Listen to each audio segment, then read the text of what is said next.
security for sustainable development with equity. Today, we have our first technical session on decentralized solutions for water management. Our session co chair, Ms. Archana Verma, Mission Director, National Water Mission. She has a vast and varied administrative experience in public governance, including management of rural, urban, local bodies, women empowerment, education at the grassroots level, and human resource management, and vigilance policy, also health and water policy at the highest level of policy making. Our session co-chair, Ms. Anu Garg, Additional Chief Secretary, VRD, Government of Orissa. At her present capacity, she has led several initiatives on water, use efficiency, and water conservation. Prior to her present assignment, she has served as a Principal Secretary, Department of Labor, Women and Child Development, Government of Orissa, and also worked under different capacities in various ministers and Government of India. Now, may I please request our session chair, Ms. Anuga, to please come up on the stage for her remarks. Can we have a huge round of applause?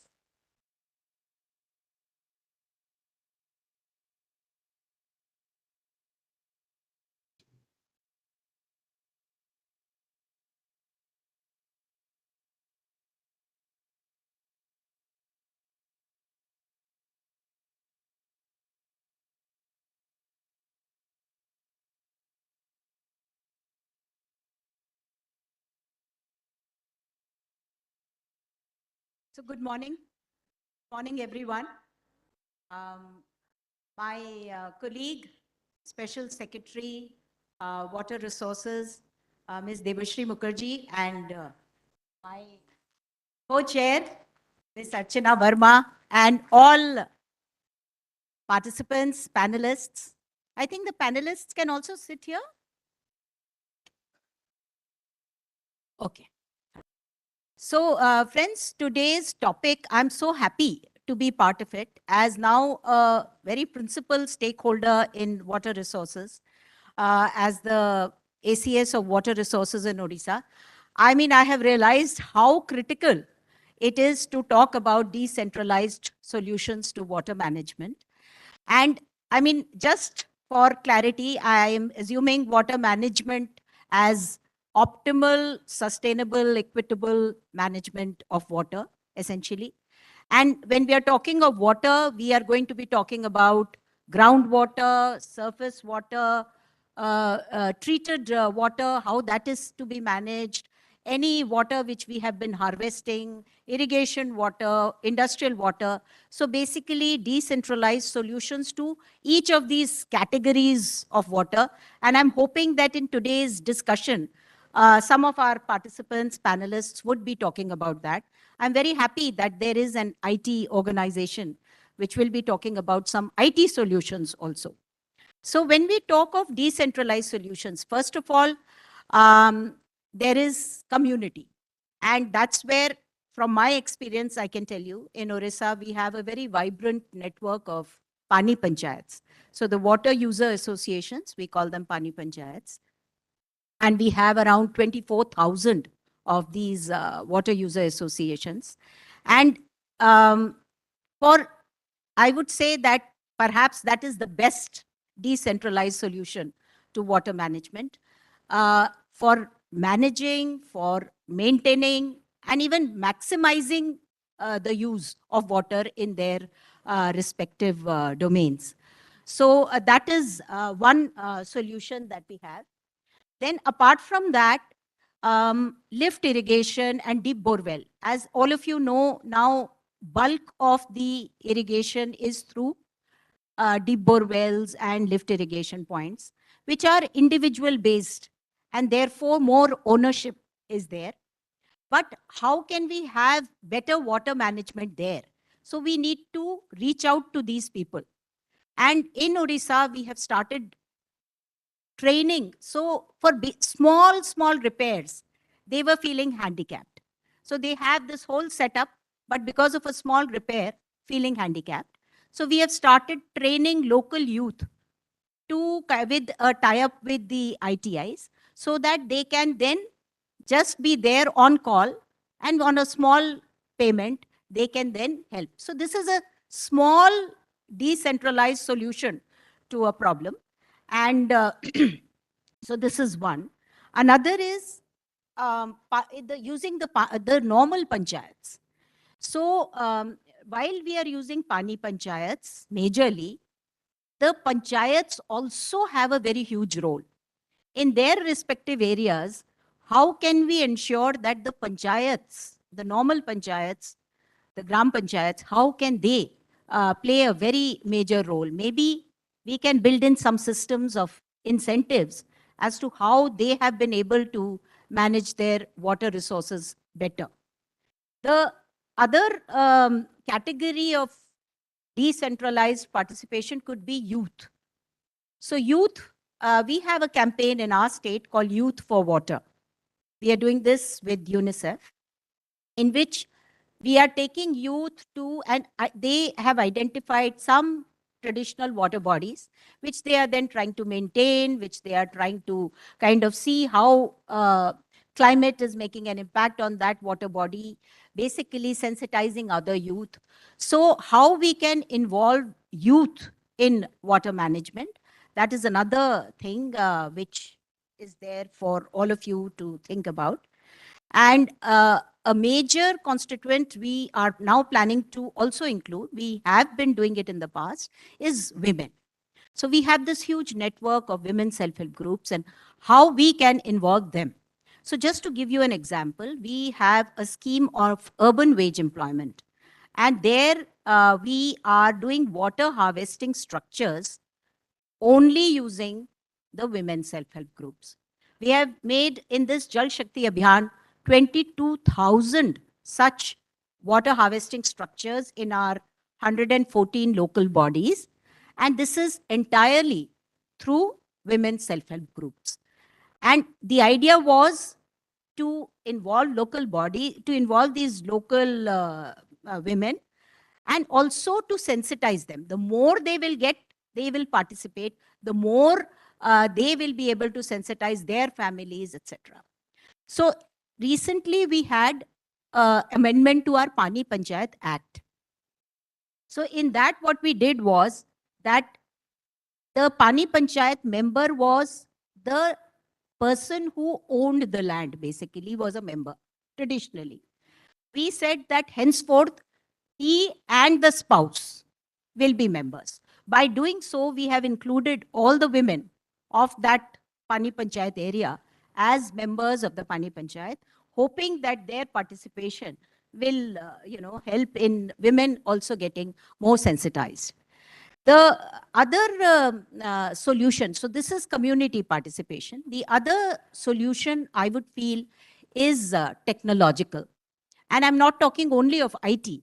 I'm talking of other technologies which we need to think of.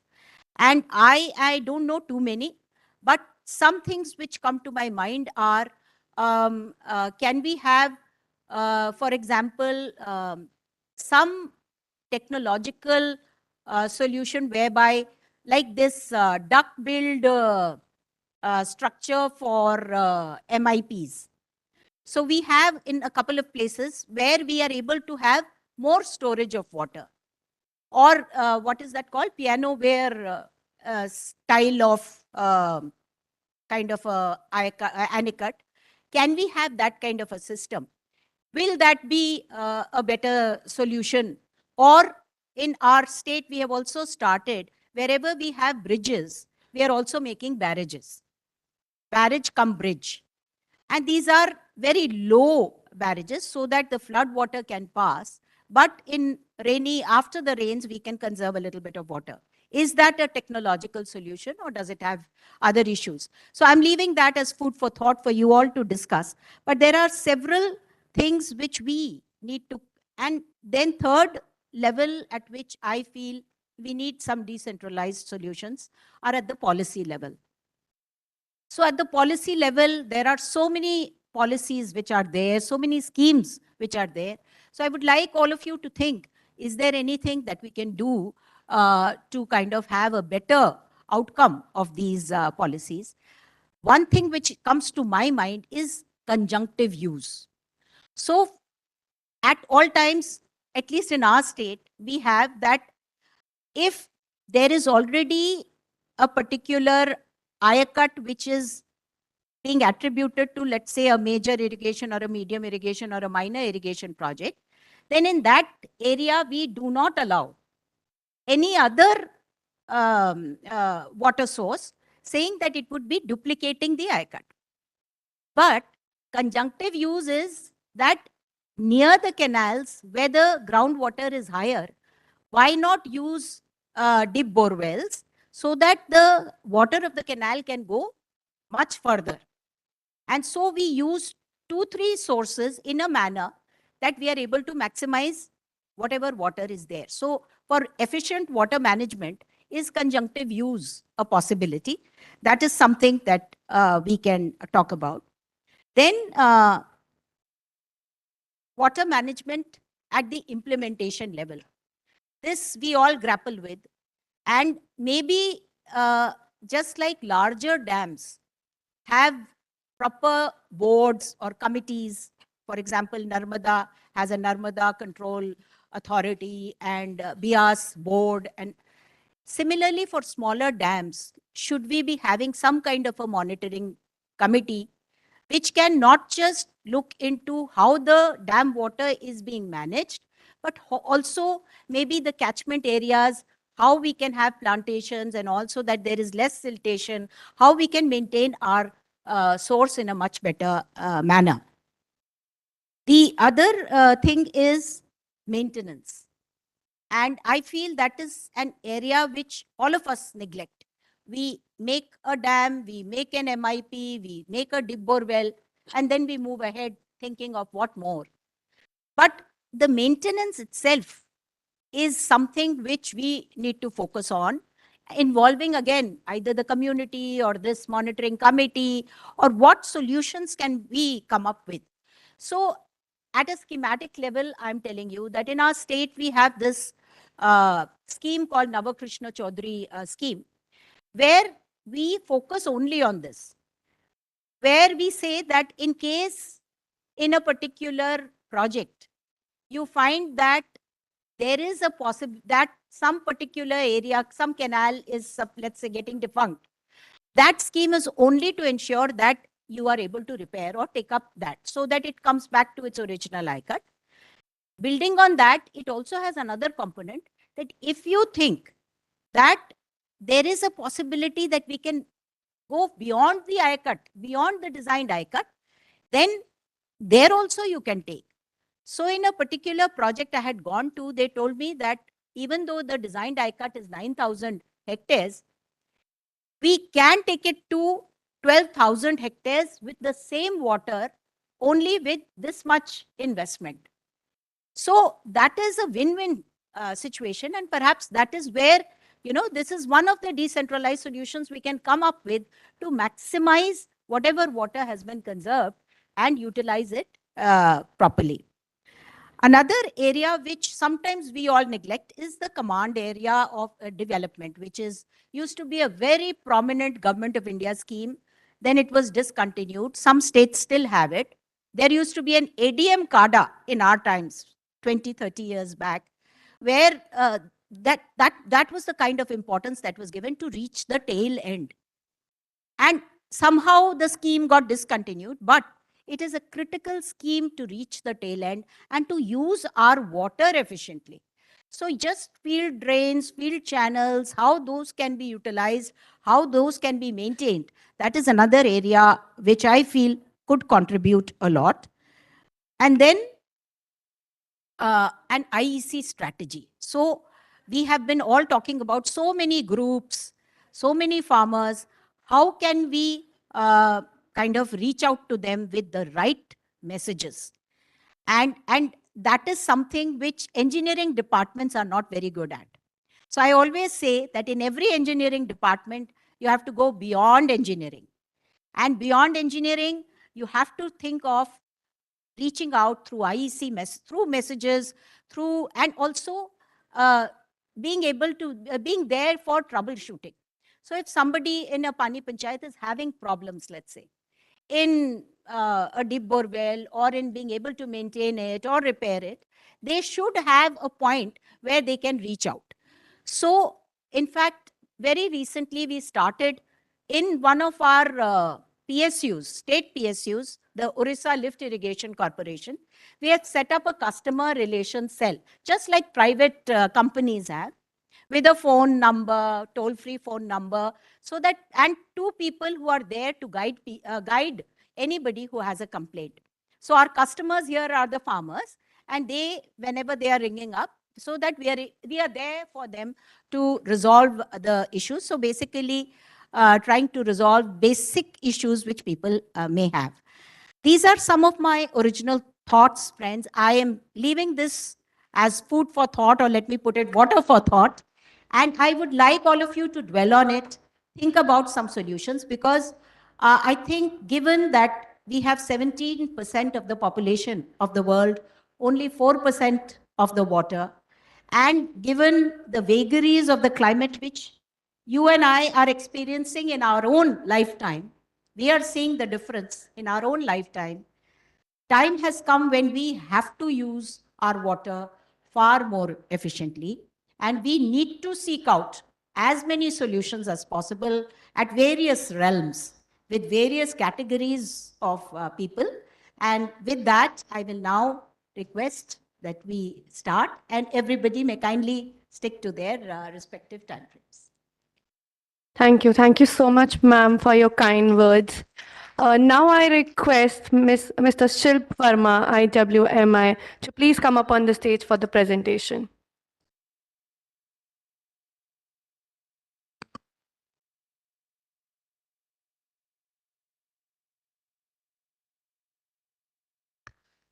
Thank you. Good morning, everyone. Before I start my presentation, while it's being loaded, let me just invite our esteemed panelists to come up here on the with the seats here to join the chair and co-chair. We have Shri Anand Kumar Agarwal from CGWB. Sir, would you please? We have Dr. Gyan Sundar, Senior Joint Commissioner from NHP.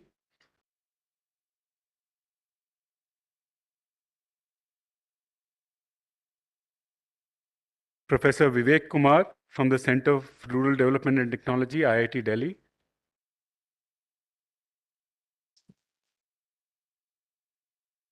We have Shri Lalit Bajare from Innovative Water Technologies, Pune.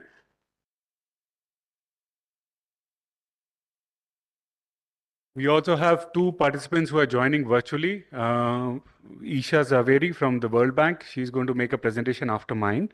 And we also have Mr. Saurabh Deshpande, who will also join virtually.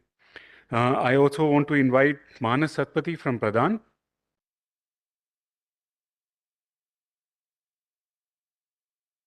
And Himanshu Mishra from Social Alpha.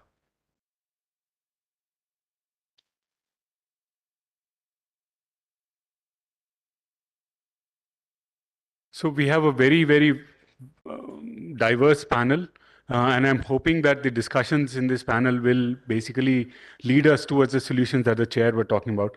In my 5-minute presentation, I am actually just going to add another dimension to what the chair just talked about. On the I am Shilp Verma. I work with the International Water Management Institute, and my mandate is to work on the nexus between water, energy, and food policies. So I'm going to add that dimension on how energy access can actually facilitate water access and water control, which is critical to delivering Har Khet Ko Pani, which is an ambitious Government of India initiative under PM-KSY. I'm just giving this data. I think most of you understand this better than I do. If you look at what has happened to the irrigation economy in the country after 1990, almost all the new irrigated area that has been added, that is attributable to groundwater expansion. I think the chair was also referring to this. There is a lot of irrigation now happening through bore wells, dug wells, and pumps become critical when the groundwater economy starts dominating. In fact, India is the world's largest user of groundwater. We have there are different estimates, but anywhere between 20 and 30 million wells and tube wells. And I'm going to show in this chart, each of these red dots represents 5,000 such structures. And this data is already almost 10 years old. This is from the minor irrigation census, which has a reference year of 2013-14. So it's all over. And EME has argued that basically this minor irrigation economy, which is part of the decentralized solutions, is actually responsible for much of the green revolution gains that we have seen in the country. It has also democratized access to irrigation.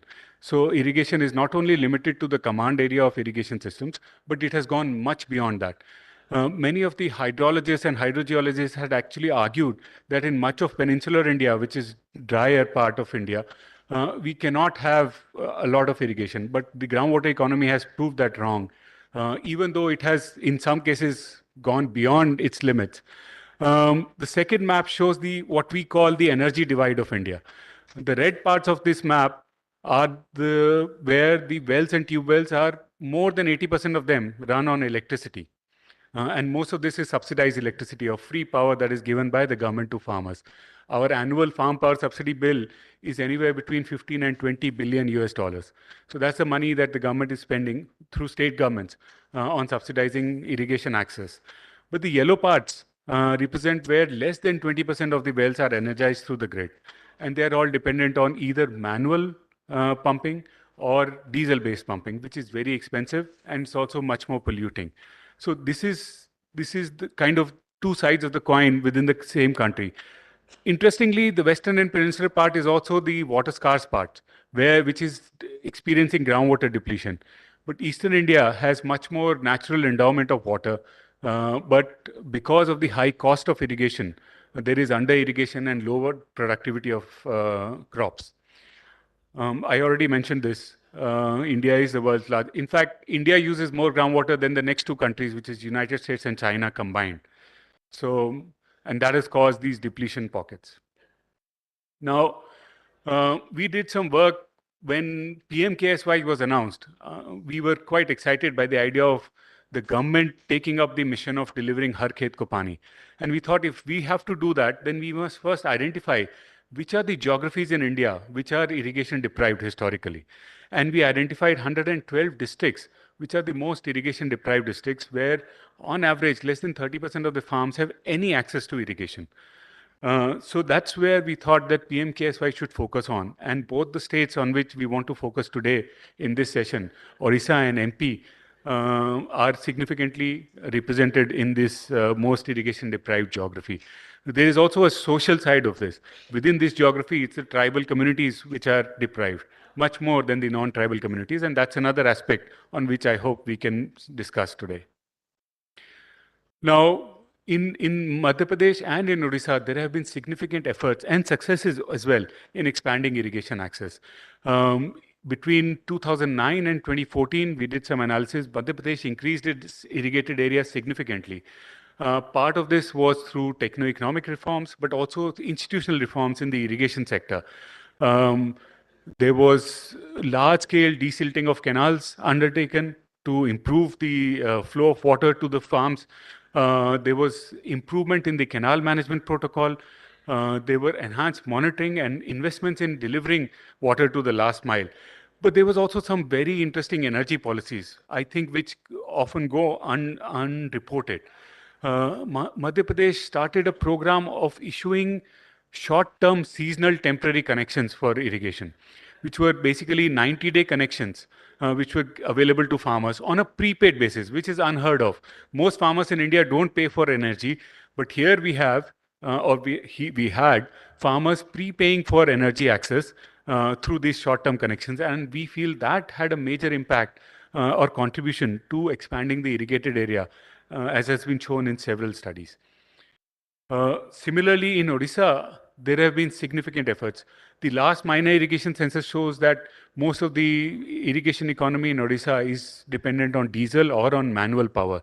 But in the last few years, there has been significant expansion in farm power supply.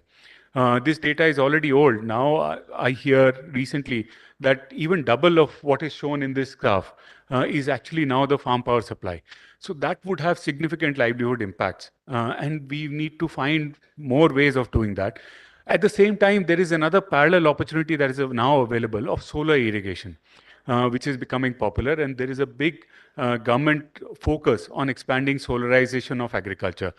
There have been some studies that EMI has been involved in, which has shown that even though solar pumps have been installed, their utilization is low, and we need to find ways of improving that. But solar pumps, basically for Eastern India, can offer significant opportunities for reliable and affordable irrigation access, even to smallholder farmers. Now, I want to leave or end with a few discussion points or questions, which I hope that some of the panelists can address. We want to discuss how can states leverage PMKSY, the Krishi Sinchai Yojana, as well as PM Kusum, the Agri Solarization Program. Both are very ambitious programs to deliver reliable and affordable water and energy access to every farm. How can expansion of farm power supply and solar irrigation be synchronized? We don't want to keep investing in improved farm power as well as at the same time bring in solar pumps and have both of these basically create over capitalization and underutilization. So we need both these policies to work in sync with each other. How can productive uses of decentralized renewable energy, and some of our partners from the civil society will talk about this, can help optimize investments within the larger ecosystem of agriculture production clusters? And finally, what are the key innovative ideas and approaches that both Odisha and Madhya Pradesh are keen to test or that have been tested, but we are now ready to scale for delivering water and energy access for doubling farmers' income? So I'll close with that, and I hope that this discussion will address some of these questions. We'll now have a presentation from Isha, who is joining us online.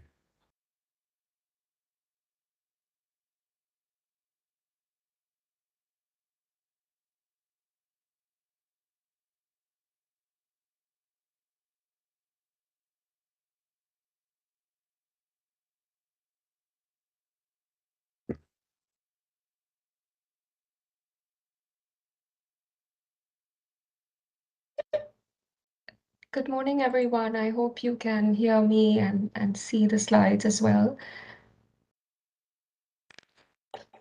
Hi, Isha. We can't see you right now, but we can definitely hear you. 1 second, we're just checking for the camera.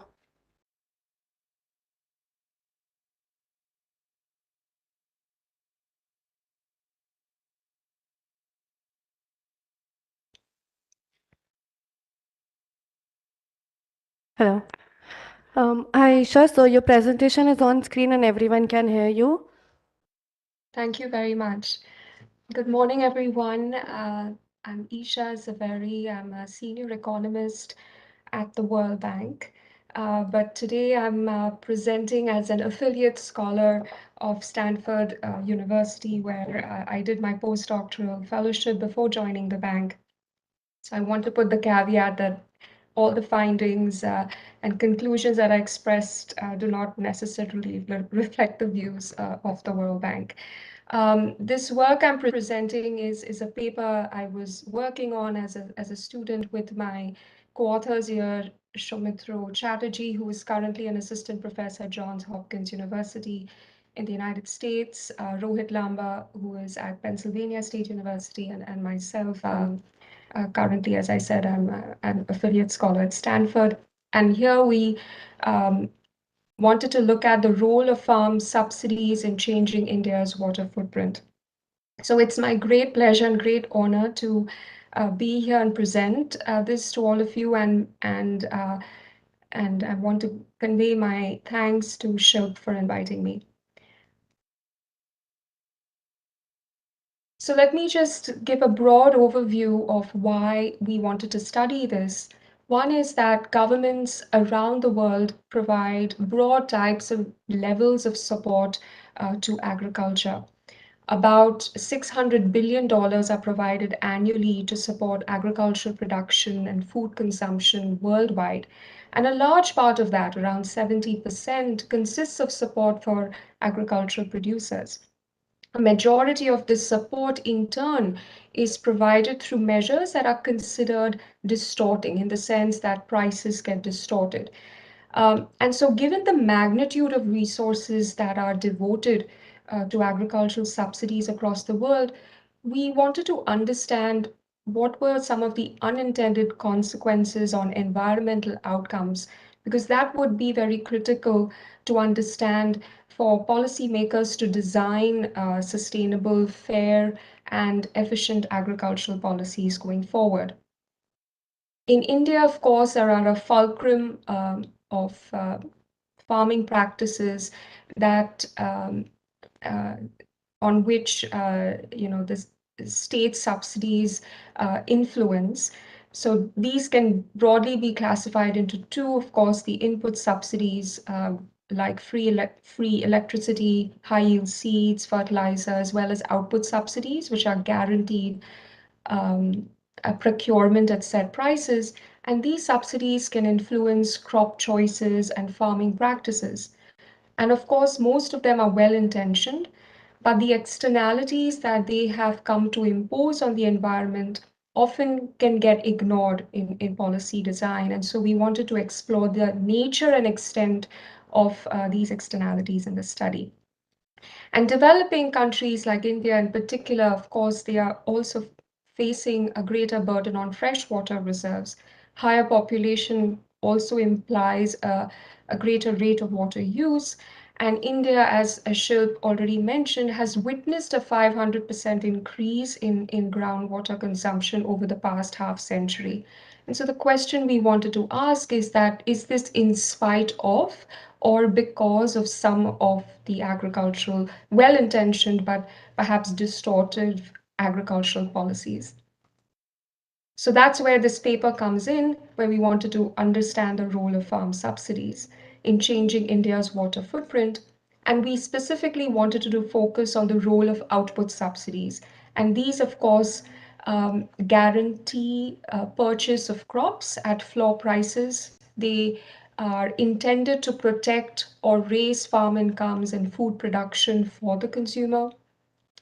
But the role of output subsidies themselves in driving local water use has not been quantified um, yet. I mean, it's anecdotally well known. There has been some work that has focused on the role of input subsidies like free power, but the role of output subsidies and just quantifying the impact on water use has not been done so far. And this is primarily for two reasons, really, because one is that output subsidies affect groundwater indirectly. So the driving mechanisms are a little subtle because they shape crop choice decisions, unlike power subsidies that can directly increase groundwater extraction using pumps. And the second is because there is not enough data across a very large span of time so that we can actually see these changes once the policy is put in place, and I'll talk about that a little further. So in general, of course, we know that every year before the sowing season, the MSP is announced for 23 crops across 7 commodities. But the most important thing is that this MSP has to be backed by actual procurement by agencies. And this latter machinery really acts as the true determinant of the efficacy of the policy. So the MSP does not have any bite unless it is backed by procurement. And in practice, the policy gets implemented primarily for rice and wheat, the main crops, and sugarcane as well. And all of these three are, of course, irrigation and water-intensive crops. So here, what you see on the chart is showing you, as a result of these policies, there has been surplus stock and overproduction of rice and wheat over time. So in panel A, you see the surplus stock. Surplus stock is calculated as the excess stock over the norms set for strategic reserves. And the black line is showing you the ratio between the total stock of rice and wheat over the government and buffer norms. And what you see is that in 2020 alone, the government reserves were nearly 2.5 times the required norms. And in the graph on the right, you see that this production of rice and wheat has in general exceeded consumption over time.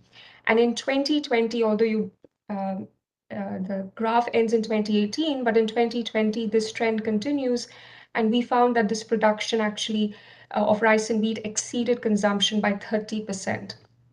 So a large part of this also gets wasted, and the associated cost on groundwater then becomes a dead weight loss. So one of the key reasons, therefore, behind the groundwater stress is this overproduction of water-intensive crops like rice and wheat. And what you see on the graph on the left now, which is showing you the plot, it's basically telling you that with an increase in the rate of growth in area under rice cultivation between 1996 and 2015, there is an associated increase in the wells, the active wells becoming defunct. And this is, of course, not surprising given that rice is also one of the most water intensive crops and oftentimes gets cultivated using flood irrigation techniques. What we wanted to do is quantify the role of this MSP and public procurement on groundwater, but this is very challenging because actually identifying the underlying mechanism has been very hard. We don't have enough variation over space. The MSP is a national policy, it only varies over time. The impacts on water are also cumulative, over time, small changes add up. And so we needed data on groundwater stress and procurement from the initial period when the policy began, when procurement actually began over a very long-term horizon. And so in the approach that we take in the paper is we focused on 2 states for which we were able to collect the data in different but relevant time periods when the policy was instituted. So in Punjab as well as in Madhya Pradesh. These 2 states also have very distinct aquifer systems. We know this also matters a lot in terms of how pumping affects the water table locally. And we assembled a novel data set to be able to actually analyze these impacts. So I'll just very quickly go over this, that this is a tale of 5 figures for Punjab over time. Panel A on the top left is showing you that groundwater depth has basically increased over time from 1973 to 2016, from 4.82 meters below groundwater level to more than 14 meters below groundwater level. And the historical root for this lies in the adoption of these high-yielding variety wheat and rice during the Green Revolution in the 1960s. And then what you see on the graphs below, panels C and D, is that oftentimes what happened is that these high-yield varieties replaced local wheat varieties as well as cotton, maize, oilseeds. And these high-yield varieties also required more intensive irrigation. And that increased irrigation that you see in panel B came largely from groundwater. So you see this exponential increase in groundwater from broad duct wells and tube wells. And that led to Hi, Isha. Sorry to interrupt you in between. We are running out of time, and I request you to please wrap up. Sure. So I'll just go to the next slide and wrap up. Thanks. So this is what we show. We show that these effects of producing and procurement of rice, for example, had these cumulative impacts on groundwater depth in Punjab.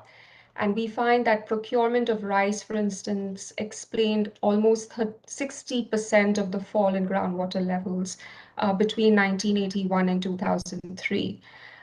What you're seeing in this figure is basically showing you the effects on the groundwater table depths over time.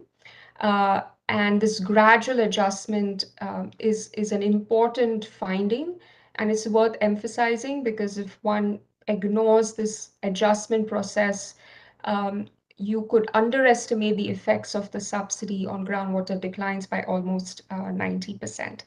So let me end here and just point out that we found similar effects in Madhya Pradesh, but of course the context is very different.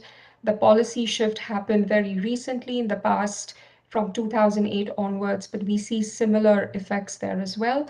And so let me go to perhaps the last slide and just say that compared to total agricultural subsidies that account for 2 to 2.5% of GDP, Oftentimes, the expenditure on public goods like agricultural research and infrastructure is negligible. And perhaps we need to rethink how we are providing subsidies to both farmers as well as consumers so that we can secure our own water future. So let me end there. Thanks. Thank you Thanks. so much, Thanks, Isha. Isha, for Thank you so much. My request to all the panelists is that we'll have to restrict it since we have to end at 11:20, I think. And so, and we are six panelists. So my request is 5 minutes each, and that can be monitored. Yes, thank you, ma'am. So as ma'am said, I would like all the panelists to please stick to the time. You will get 5 minutes each. So now I request our first presenter, Dr. D. Gyanan Sundar, Senior Joint Commissioner, NHP, MOGS, to please come up on the stage for the presentation. Can we have a huge round of applause for Mrs. Sundar?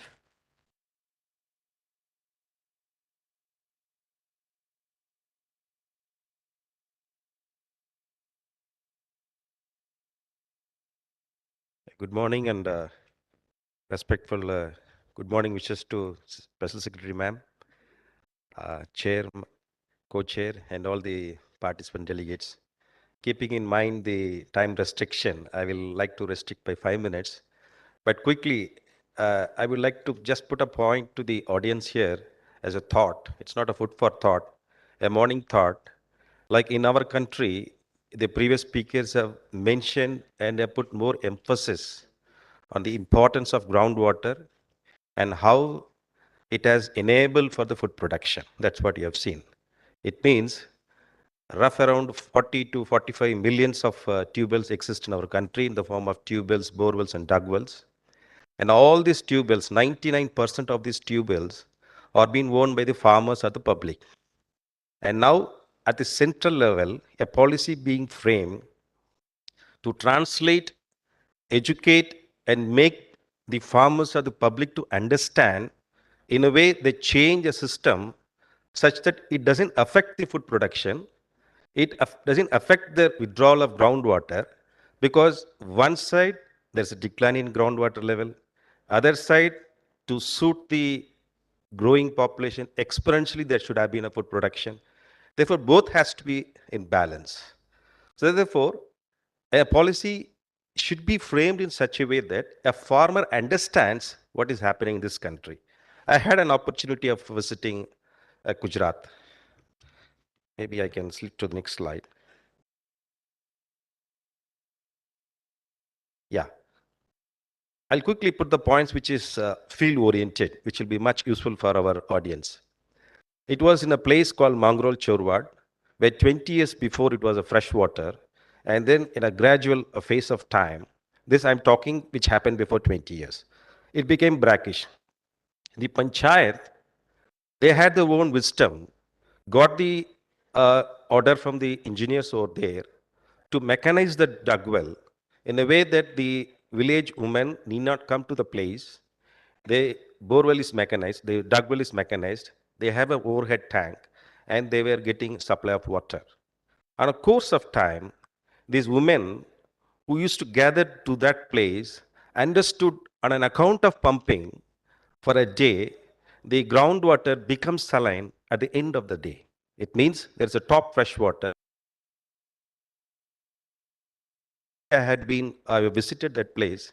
The women group gathered and said, "Sir, kindly ask the panchayat officials to remove the mechanized one, and we know how to withdraw water and how much, in a way that there shall be a balance of fresh water in monsoon as well as during the non-monsoon periods." So it struck me. I talked to the person and said, please better remove it, because their wisdom is equally important to understand the dynamics of groundwater there, because they live every day there. And believe it or not, the mechanized borewell was removed. I mean, the pump was removed, and they are managing their water accordingly. The point which I like to stress at morning hour is, approach the people, as ma'am said, engineers, scientists, or geologists, approach the people. We think that we have done something, but let us get their point, and I'm sure that point will be a very good solution because they are the water managers. So quickly, I would like to stress on few points. I had mentioned not as decentralized solution for water resource management. I had purposely put as decentralization. It is a process. It's not that we create some policy and that is done. There's always a scope for us to change, introspect, only based on the community participation, their experience, their wisdom. It should be at least to 40 to 50% plus of 30% of technology and 10% of policy at the higher level. I think this deadly combination will make some sort of viable implementation at the grassroots level. So with this, that's what I had mentioned it. We need to make public quite serious to involve themselves in community participation. So this key issues are well known. I want to stick on to this. Every state, every region has a history of water supply traditionally. So our policy, our methodology, when we approach the village community, should be in coincidence that what is happening there for thousands of years. So we should not force them to adopt some technology, be it an innovative or advanced technology, in a way that forget the traditional system of water management. So the point which I would like to mention, which is known to the panel and the audience, is let us go in time which suits to the community for the betterment and management of water, both surface and groundwater source in this country. Thank you so much for the opportunity.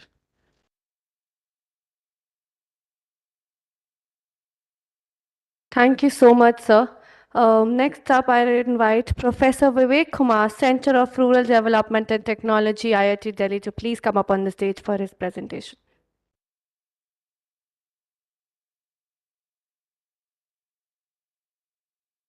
Thank you.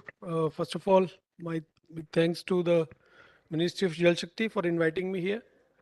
Can I have the presentation? The perspective today I'm going to present here is the circular economy approach and wastewater treatment.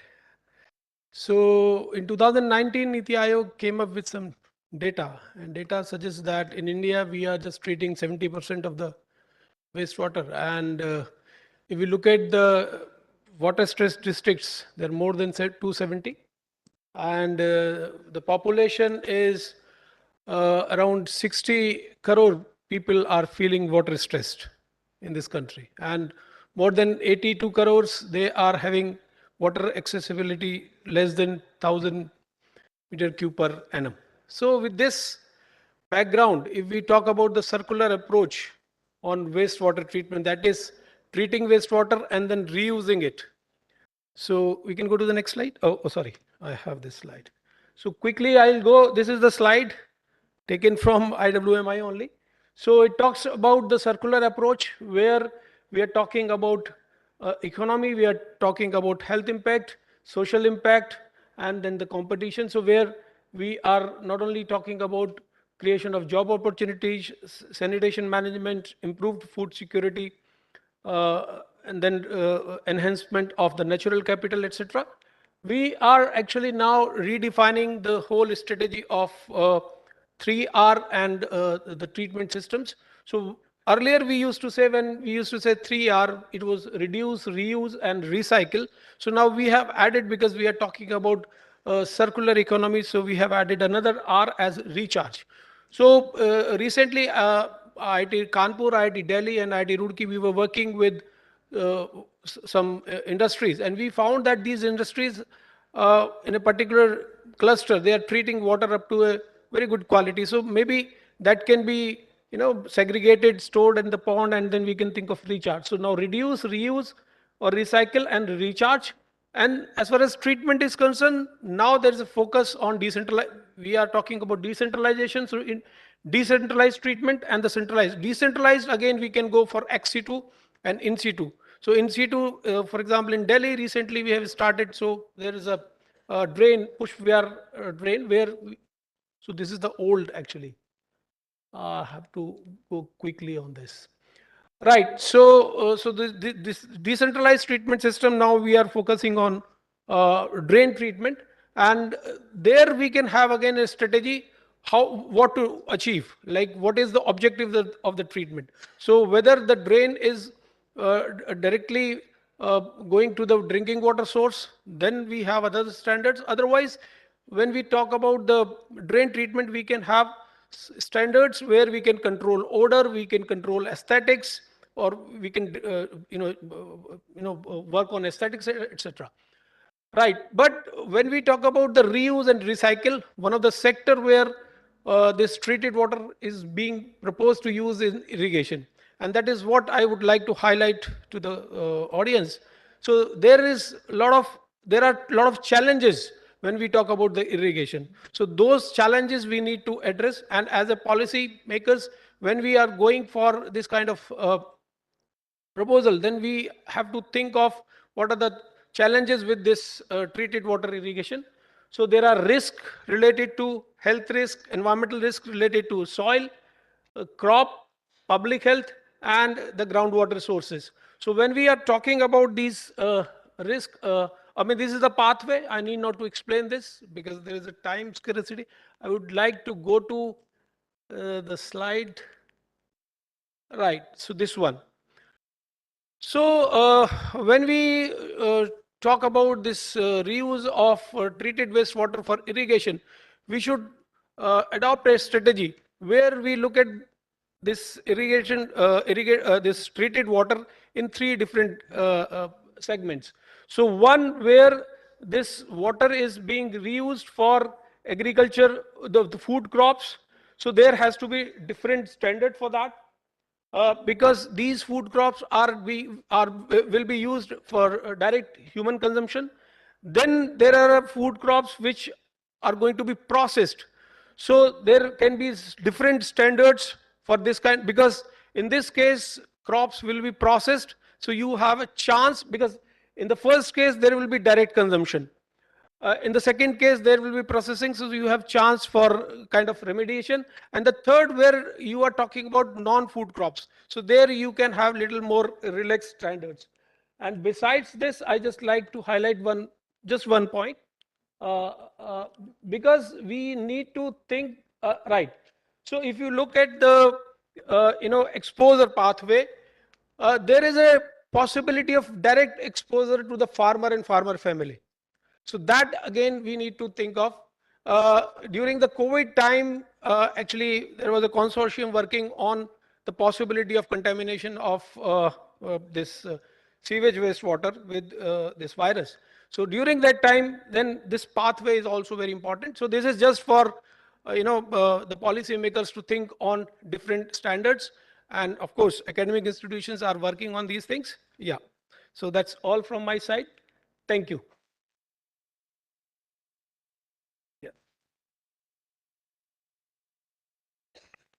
Thank you so much, Professor Kumar. Next up, we have Mr. Saurabh Deshpande, Process Engineer, Black and Vyaj, who will be joining us virtually.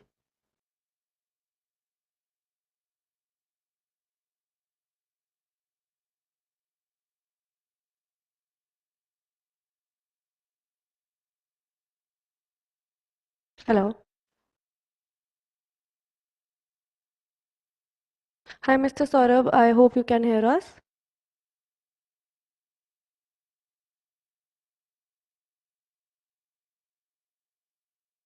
Hello.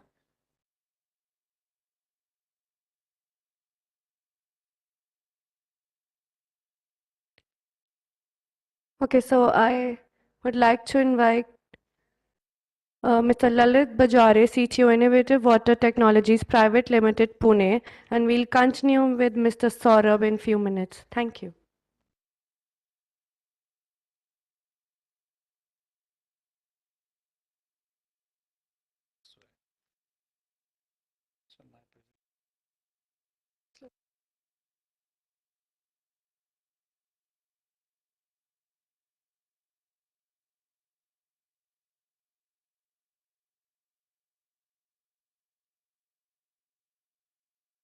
Yeah, good morning, everybody. I'm Lalit Bajare from Innovative Water Technologies. We hold a technology which actually gives solution to whatever we are talking about, decentralization. We we want to treat wastewater at source, and we believe that when each one of us looks wastewater as a source, as a water source, then we will be making a huge progress in water conservation and water sufficiency in India. So everybody has touched upon the necessity on wastewater recycle, but here we are presenting one solution which is empaneled with the Jal Shakti Ministry and which is developed through uh, through 7 years of rigorous experiments and research work on ground level, that is in villages, in towns, and in cities. We believe even if we have tens of centralized wastewater treatment plants in urban areas, we need decentralized wastewater plants there as well. And if you talk about taluka level, panchayat levels, and villages, then the need is much more. So, looking at the time constraint, I will not touch upon the regular whatever issues, but these are the challenges what the local government body faces. If we have to go with centralized solutions which are prevailing till today, then we need to have sewerage networks, we need to have huge lands available, we need to have large powers, electrical powers, and then we need to have huge capital at one go. These are all the challenges. And even if we treat this wastewater at a central plant, then we need more energy again to recycle it back and reuse it. So what we intend to do here, or what we emphasize here is we must go and recycle and reuse wastewater at source. So this is again what has led us to do all these experimentations. These are all the local body government challenges, that you don't have land, you don't have power, you don't have funds at one go. So this is where the decentralization comes in picture. We worked, we are thankful to the Jal Shakti Ministry, which initiated a move to identify innovative technologies 2 years back. And these were the steps taken by them. And Niti Aayog, NIRI, IIT, DRDO, everyone were involved in analyzing it. And this is how we have developed this technology, what we call it as EBITEC. This is the empanelment letter which ministry has given us. And now these are the solutions. So here we have installed the plants in towns, in urban areas, as well as in the rural areas. The catch here is looking at the rural needs or Indian condition needs. We have worked at sites and developed this technology. So technology was complemented by engineering, wherein up to 40 KLD plant capacities, we need only single phase power supply, which is readily available in villages. So if we go with three phase power, then again, that challenge is a different one. So we have installed all these units on the public toilets, as well as the schools, colleges, and schools, colleges, bus stops, railway stations. And uh, if someone asks where do you see an opportunity, then yes, wherever there is wastewater, we see an opportunity. So we again are trying to emphasize that we must recycle and reuse wastewater at source. Thank you. Thank you so much, sir. Um, so we have Mr. Saurabh Deshpande, Process Engineer, Black and Watch, joining us virtually. Hi, sorry, like my mic was on mute, so I was not able to join before. Like I'm sharing my screen. Let me know like if you guys see it.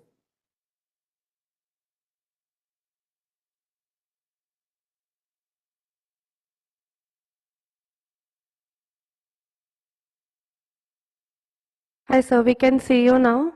You can share your screen and you will have exactly 5 minutes. Thank you so much. Yeah. So I will just go quickly over the slides that I had. Like, this presentation was for the for like understanding like how the decentralized systems would benefit areas which have lack of water infrastructure, or communities which are remotely located, or some rural communities which don't have water structure right now, but they have a lot of residents over there. So I will just quickly go through like the case studies that I have. In this, like I had seen like 2 to 3 case studies. One is outside of India, one is within India. This case study is for a small county in Virginia, where it's like a 182 houses community, and they were not able to treat their water properly because they had like unreliable infrastructure for transferring the water from the septic tanks at homes to the central facility. It was decided by the community to have a community fund and use a decentralized system in which they will treat the uh, wastewater produced at the source and then reuse it for non-potable purposes. Um, this system they were able to build in 18 months, and they were able to install with little funding from community, and they didn't have to go to any government or centralized system to the government or centralized system didn't have to invest like millions in this project. Similarly, a case study was done in Bangalore, where like a rural area near to Bangalore, like they had like the septic tanks in their houses, and this system was developed by an NGO called Boda.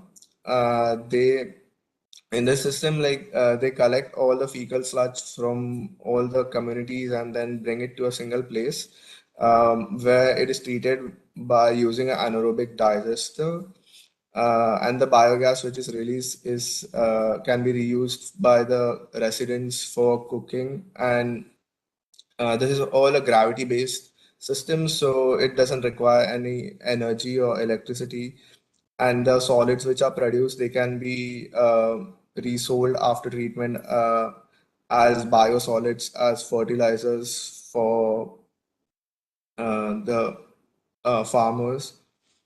uh, like in conclusion, like I just want to conclude, like in India, like there are many rural communities which do not have distribution networks, or like there are farms where they are not connected to a centralized wastewater treatment facility. So many have like single septic tanks at their places. So instead of like just using a septic tank, like multiple small communities can come together and develop, like collect the funds and install a decentralized system, which will also require less energy and less investment compared to a full centralized treatment system. And this will also provide benefits to the small community in the form of like the water can be reused for non-potable uses like irrigation, and also the biogas can be reused for heating and other purposes. Uh, yeah, like that's all. Thank you. Thank you so much, Mr. Saurabh, for keeping it short and crisp. Now I invite Mr. Shilp Verma to please moderate the panel discussion ahead. Thank you. Yeah.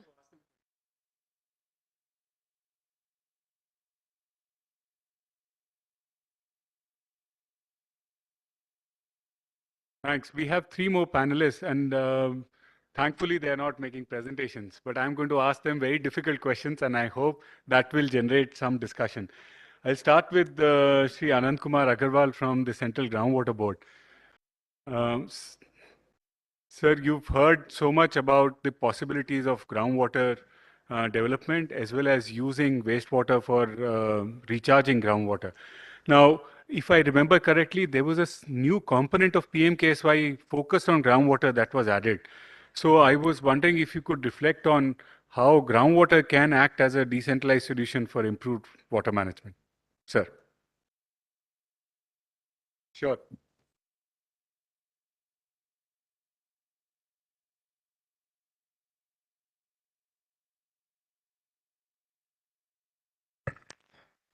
Thank you organising committee जो मुझे बुलाया और कहने का एक अवसर दिया।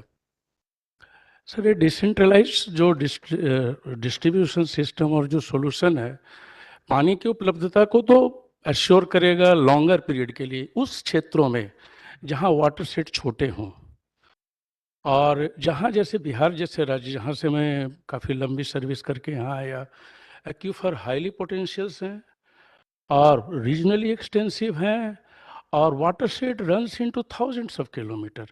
वहाँ आप खोजेंगे कि पानी पंचायत या वाटर कोई कम्युनिटी ऐसा है जो मॉनिटर करे, नहीं है, क्योंकि वहाँ ownership is the most important thing. Government ने भी बढ़ावा दिया through million shallow tubewell, government ने फिर बढ़ावा दिया चीफ मिनिस्टर के जो के नाम पर जो सब्सिडी और ट्यूबवेल बेस्ड है। सो इस फोरम से हमें पहले वो भी सोचना, अच्छा उन सभी जगहों पर डिक्लाइन भी हो रहा है, धीरे धीरे हो रहा है लेकिन हो रहा है, पानी की उपलब्धता घट रही है, खास करके गांगे क्षेत्र में। गांगे से हट करके बिहार जैसे राज्य में जहाँ पठारी इलाका है या एलुवियम का थिकनेस कम है वहाँ तो इश्यूज काफ़ी गंभीर हो गए। आप बिलीव नहीं करेंगे कि गया जैसे शहर में जिसका केवल एक समय में 3 लाख पॉपुलेशन था, उसके पेयजलापूर्ति के लिए गंगा से 100 किलोमीटर दूर से पानी लाया जा रहा है। Aquifer has dried up. So decentralise solution, हमें फिर एक ऐसे सॉल्यूशंस के बारे में भी सोचना पड़ेगा कि सी द डाइकोटोमी है, एक तरफ काफी पानी है, एक आधा क्षेत्र जो है पानी से सूखा है। और दूसरा चीज है कि एग्रीकल्चर जो बेसिक पानी को यूज करता है, काफी ज्यादा पानी को यूज करता है, हमने सेंट्रल ग्राउंड वाटर अथॉरिटी में उन्हें एग्जम्प्ट किया और सब्सिक्वेंटली जितनी भी स्टेट अथॉरिटीज हैं, इवन कोई रेगुलेशन की बात तो छोड़ दीजिए, even there isn't any quantification how much they are using. My experience of rural Bihar is that कि जब कुसुम आया, पीएम कुसुम आया, तो जब तक सूरज की किरण है ट्यूबवेल चल रहा है, जब पावर सब्सिडी खत्म हो गई, जब तक पावर आया, शॉर्ट पावर आया, जब तक बिजली है ट्यूबवेल चल रहे हैं। स्टेट गवर्नमेंट उस पर ध्यान दे रही है, लेकिन जो डिसेंट्रलाइज सोल्यूशन अगर एकदम हम दे दें without any government control, so it has to be an overarching, दोनों चीज है। तीसरी चीज आपको सर कहना चाहेंगे कि कैसे इसको पूरे फोल्ड में लाएंगे। हम अभी केवल 17 जगहों पर रेगुलेशन, सिर्फ 16 जगहों पर रेगुलेशन एंड कंट्रोल कर रहे हैं और बाकी सब स्टेट, यूनियन टेरिटरीज, आइलैंड्स अपने रेगुलेशन एंड कंट्रोल कर रहे हैं। हम उन सभी का आप अध्ययन करते हैं, वो सभी जो है मे बी बिकॉज इकोनॉमी जो है वो ड्राइव करता है, ग्राउंड वाटर इकोनॉमी को ड्राइव करता है, तो वो इट्स नॉट दैट स्ट्रिक्ट। सो अभी खास करके 24/9/2020 में जब गाइडलाइंस आई तब पंजाब और हरियाणा ने काफी स्ट्रिक्ट गाइडलाइंस बनाए। सो डिसेंट अंत में हम इतना ही कहना चाहेंगे कि डिसेंट्रलाइज सॉल्यूशन जो है स्पेशली पानी की उपलब्धता को समय, मतलब विद टाइम पानी की उपलब्धता को बढ़ाए रखने में मदद करेगा, लेकिन there has to be somehow government कुछ तो आप एकदम हम दे देंगे, फिर उनको समझदारी कितनी है। और खास करके बिहार जैसे या ब्रह्मपुत्र वैली चाहे बंगाल है, चाहे उड़ीसा का जो एलुवियल एरिया है, वहाँ पर फिर सर दिक्कत होगी। इन्हीं दो शब्दों के साथ फिर मैं धन्यवाद देना चाहूँगा कि मुझे यहाँ बुलाया गया कहने के लिए। Thank you.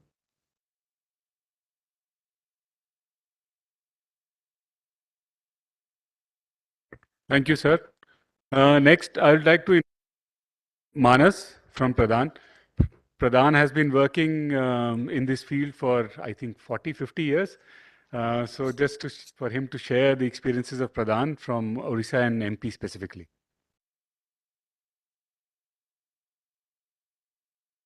Good morning, everyone. Thank you, Silp, for including me in this session. Yeah, so to briefly share about our experience, a lot is already talked about centralized system, even though they have contributed significantly in increasing food grain production in the country, the benefits are not equitable. That is very clear. There are significant areas, as was shown by Silp in the map. Central India tribal belt mainly has not benefited by such huge centralized systems, because neither the technologies promoted under centralized system are viable and feasible in these areas, because they don't have huge surface water sources or groundwater sources. What they have is high rainfall. So this is also a surprise that high rainfall areas have less areas under irrigation in India, in comparison to states like Gujarat, Rajasthan, where rainfall is less but irrigation coverage is more. So certainly what is going on is not right for these regions, and new things have to be promoted.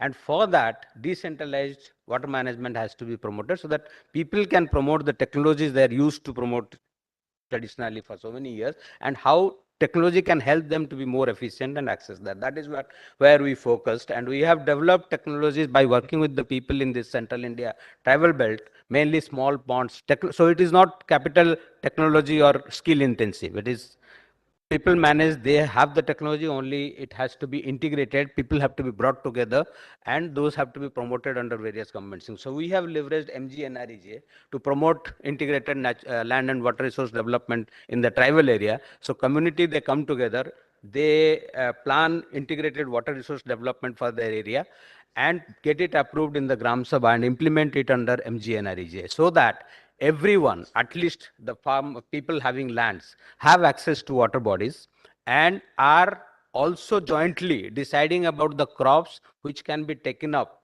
with the available water, not going for very high consuming water consuming crops. So they also set systems not only to develop water resources but also to use the available water, and it complements other initiatives downstream. If you do run rainwater harvesting in the upland regions in scale, then it benefits this, it reduces siltation in the reservoir, it helps groundwater recharge, so it complements. But generally, when in the tribal area, the irrigation coverage is within less than 10% today. So what we have seen, actually, Javier Institute of Management did an evaluation of this work that we have done in Odisha, Western Odisha.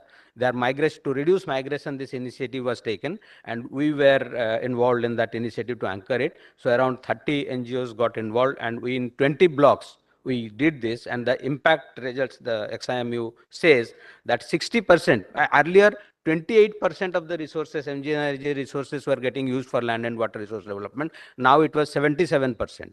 And 60% of the communities, they said that they have assets to access water and improve their farming.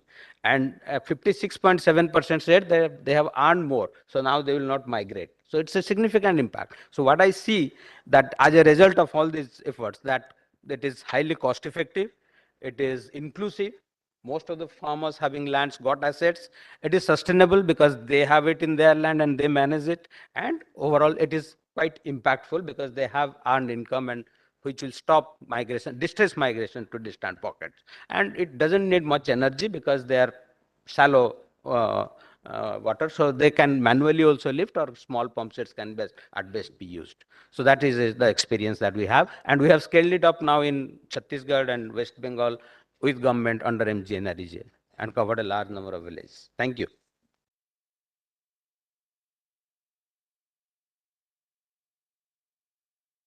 Thanks, Manas.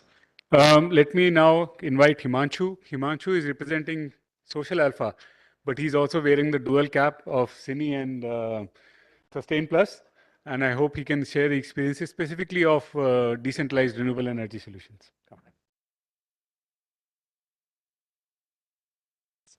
Thank you, Shilp, for this opportunity. And I was taking a lot of notes from what I was hearing from the other panelists. So there are some ready. So I'll try to be really brief here. A lot has been already covered, and what I'll try to represent is that a few points that I observed from some of the panelists was the smallest of farmers and the farms in general are the largest consumer of agricultural water. So the needs of the farms also need to be brought into the room. And that is what I'll try to do in the next couple of minutes. What does a small farmer need? They need, traditionally, as, Dr. Gnansundar also indicated that water is a traditional resource and traditionally farms have always strived for efficiency, whether it was energy efficiency, whether it was water efficiency, or whether it was just consumption efficiency. And those are the needs exactly. Small farms and marginal farmers need energy efficient ways to apply water to their farms. Even if the public infrastructure brings the water right to like 200 meters away from their farm, they need ways that are very energy efficient to bring it to their farm. That's need number one. The second need that they have is they also want to use water effectively.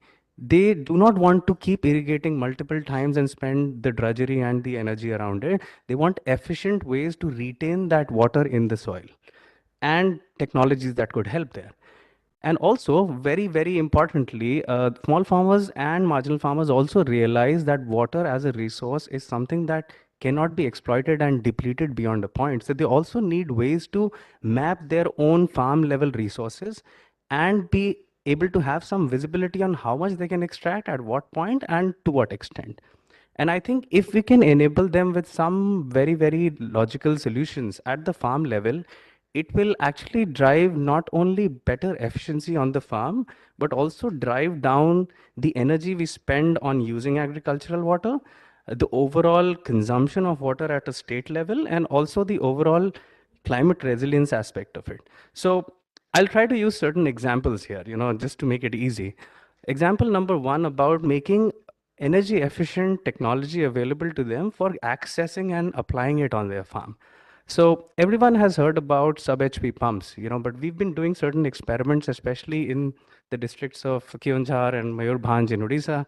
And what we've realized is that sub-HP solar pumps play a bigger role than the bigger traditional pumps, obviously because of the aquifer nature in those particular areas, but also because it offers them a very easy to use scenario. Like they can just basically pick up the pump, put it in a water body, pull out the water and irrigate their land. And the interesting part here is that because of this portability, it allows sharing of the asset.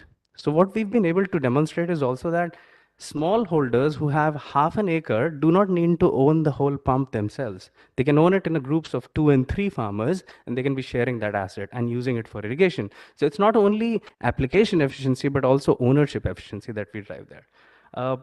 So we've done a bunch of work there. Happy to share more details after I step down.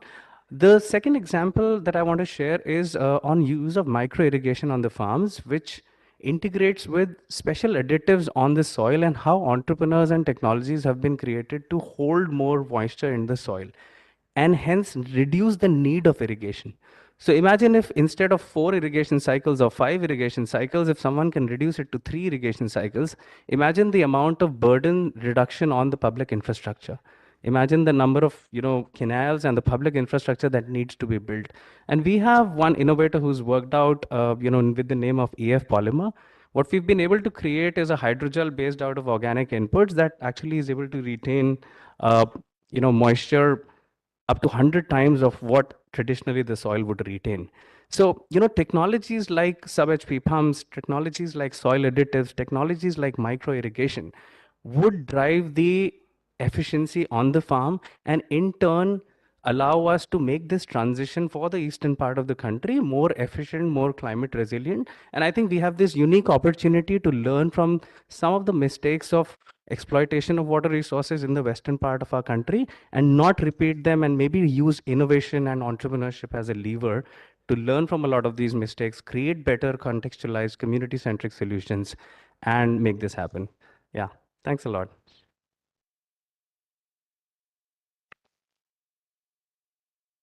Thank you so much, Mr. Himanshu, for your solutions and examples. So I request everyone who are in the audience to please be seated. And we will also be starting with the next session at 11:40, right just after this. So to quickly wrap up, I would request our chairman and co-chairman to please speak few words as a closing remark.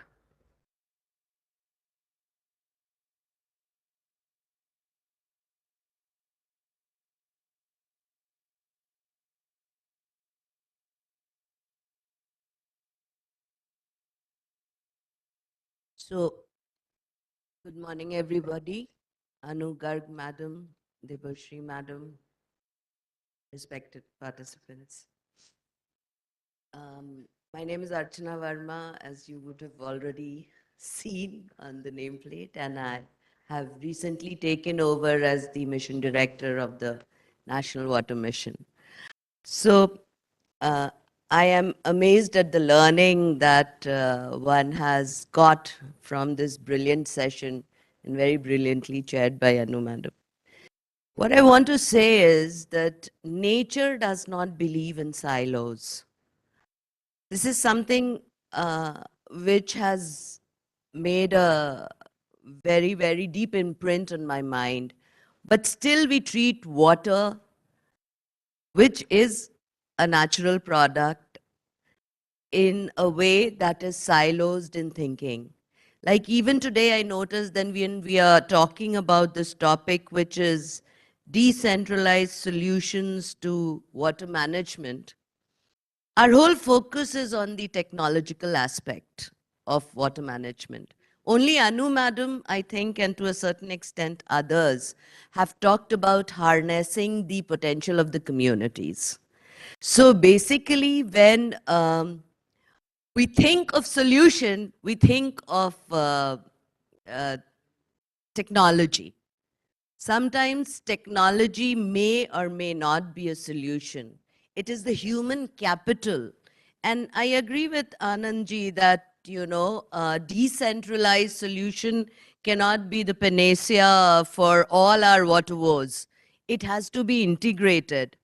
But at the same time, if we don't develop the human capital to harness water and to rever water as a energy source which is limited and which may end, then all our technological solutions will come to a naught. So I completely believe when Anu ma'am starts with harnessing the potential of the community as the and not as the only solution, because the topic is such that Anand ji सब कोई बात कर रहे हैं but ऐसा नहीं है कि बाकी टॉपिक्स डिस्कस नहीं हुआ है. So topic is limited to decentralized solutions. So whenever we think of solution, please think of other solutions, the human capital.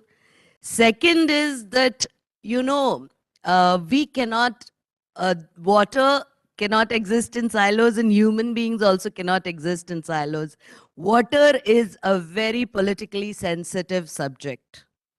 And so when we are thinking of any technology, when we are thinking of planning, we also have to give due weightage and due credence to the political thinking that is going on. Because, you know, there are many things which may be the best for that area, but may not be, you know, politically very,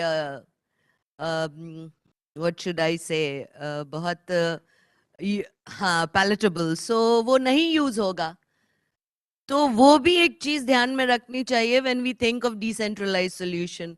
और जैसे कि एक पंचायत में जब एक panchayat meeting में मैं गई और सबने ये कहा, एक पंचायत मेंबर उठ के कहे कि आप लोग तो बहुत अमृत सरोवर कह रहे हैं, बस इतना आपका टारगेट ड्रिवन अप्रोच है, गड्ढे खोदे जा रहे हैं हमारे गांव में बिना हाइड्रोलॉजी स्टडी किए और पता नहीं क्या होने वाला है. कुछ दिनों के बाद आपके ये 75 के 75 जो हैं वो सारे मेरे गांव में तो या तो बाढ़ से बह जाएंगे, बंद हो जाएंगे, सिल्ट हो जाएगा. So there cannot be a one stop, solution or a one size fit all solution for water. वो भी, when we are thinking of solutions, we have to think about that. And at the end, I would just like to say that, I'm very happy to report that National Water Mission ka goal 4 is increase of water use efficiency by 20%. And thanks to Debashri ma'am, we have newly notified the Bureau of Water Use Efficiency, and we will be conducting, lots of research discussions on water usage. क्योंकि ये beat PMKSY, beat JJM, पानी रहेगा तो जाएगा ना pipe में. तो mainly water availability और वाटर रिचार्ज भी एक बहुत इम्पॉर्टेंट ये है, जो कि ऑफ कोर्स आज के टॉपिक का वो विषय नहीं था. लेकिन we have to also think of, जैसे आनंद जी ने कहा कि aquifers are drying up, so हम वी आर होपिंग कि bureau of energy efficiency we'll be able to provide a lot of solutions. So thank you. Thank you so much, ma'am. I now request our chairman, Ms. Anu Garg, to please say a few words. So I'll only say thank you very much to all the panelists, my co-chair, and all participants. I think it was a very, very nice session. We had inputs from very diverse stakeholders, from academia, from various institutions, from private sector, from NGOs, and and from state governments, central government. So I think we tried to give a very rounded kind of inputs to this vexed issue. And I'm glad that all of you were there. I'm just a little uncomfortable that we were not able to take any questions, but I think time is not going to allow. So with that, thank you very much to everyone. Thank you so much to all our distinguished panelist speakers, our chair and co-chair. And now I invite Mr. Shilp Verma to please present the mementos to our chair, Ms. Anu Garg.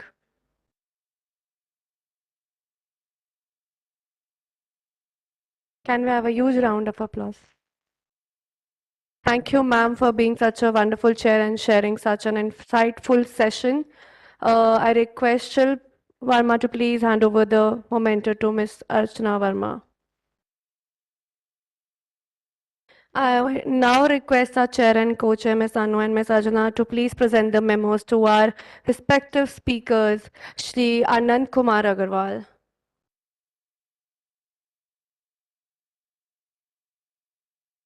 Dr. Gyan Sundar.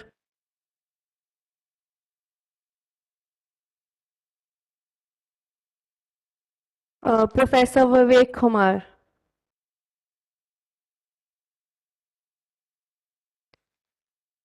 Shri Lalit Bajare.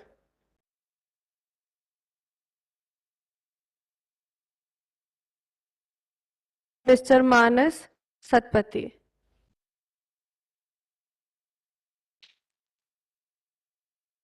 Mr. Himanshu Mishra.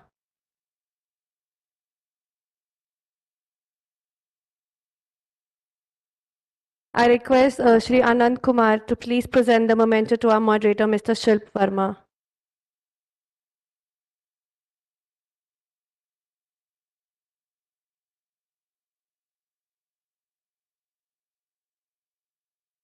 Thank you once again to all the esteemed eminent speakers and our chair and co-chair. It was indeed a very insightful session on the water solutions, and we hope to see you next year as well.